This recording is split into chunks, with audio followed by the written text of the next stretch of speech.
How to edit vertical video in iMovie iPhone. Open the iMovie app on your iPhone. On the project screen, tap the plus icon, then tap Movie to start a new project.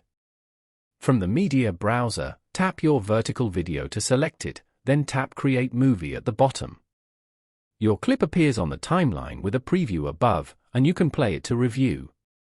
Tap the magnifying glass on the preview, then use a pinch gesture to zoom so the vertical video fills the frame.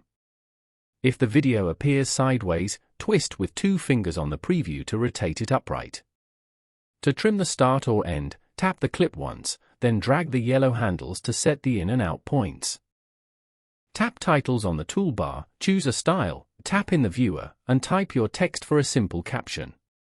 Tap Filters to apply a look, and adjust the strength slider to taste. Tap Done in the top left to finish editing and return to the project screen. Tap the Share button, tap Save Video, then pick the resolution to export to photos.